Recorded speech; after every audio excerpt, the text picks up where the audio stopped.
I found the photo while cleaning out my grandparents' old attic shortly after my grandmother passed away. Dust covered everything, and the air was thick with the scent of aged wood and forgotten paper.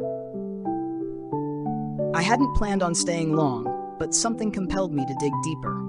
At the bottom of a wooden box, I found an old family photo album.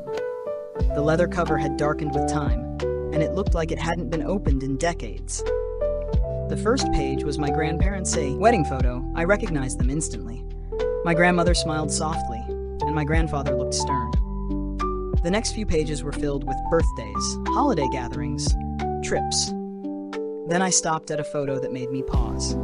It was a Christmas scene in my grandparents' old living room. The green armchair, the floral curtains, the cuckoo clock on the wall.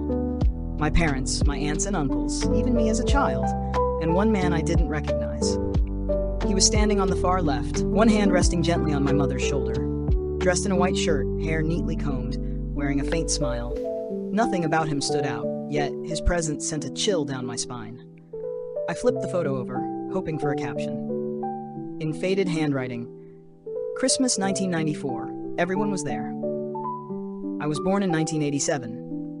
I would have been 7 when that photo was taken. I should remember him, but I didn't. Not at all. I brought the photo to my dad. He studied it for a while, then frowned. "Who is this guy?" My mom looked too. "Huh, I don't know. That's strange." I thought she was joking, but her face changed. "You're right, I don't know who he is." My aunt confirmed the same thing. None of them remembered ever seeing the man, yet there he was, posed like a familiar member of the family. That night, I couldn't sleep. I looked at the photo again and zoomed in. His expression, it felt off. Not quite a smile, more like the imitation of one. I scanned the photo through analysis software, checking for any signs of digital manipulation. But the results confirmed it was an original, unedited photograph.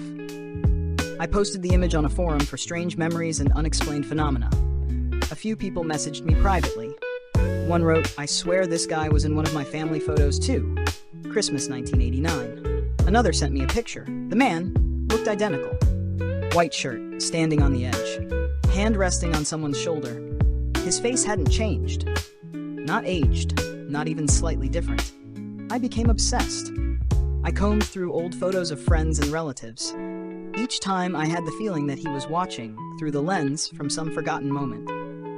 I printed the original photo large, cut out the man's face, and pinned it to my wall. I stared at it for hours, trying to remember, but there was nothing, just a blank space where memory should be. One night I had a dream. In it, I was a child again, playing at the bottom of the staircase in my grandparents' house. The man stood at the top, watching me silently. He didn't speak, but I knew he was there for me. The feeling was strange, familiar, yet deeply wrong. I woke up sweating. On my desk, the photo was face down, though I'd left it inside a drawer. I told a friend who studies paranormal phenomena.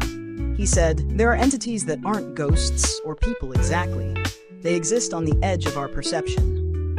Sometimes they bleed into our lives through dreams, memories, or even old photos." I didn't know whether to believe him. A few days later, my aunt called me, her voice shaky. "I found another photo. Your birthday, 1990. He's in it too." She sent it to me. There he was, standing behind me as a toddler, hand gently on my small shoulder. I tried burning the first photo, but when the flames reached his face, it wouldn't burn. The rest of the photo curled into ash, but his face remained untouched. I wrapped it in cloth, placed it in a metal box, locked it, and buried it beneath the tree in my backyard. That night, I dreamed again. He was standing over the tree, whispering, "I'm just a memory no one wants to keep." I left the city a few months later.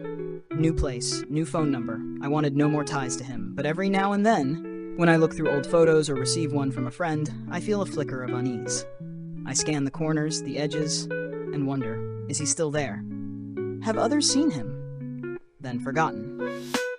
Midnight Whispers is a place for kindred souls.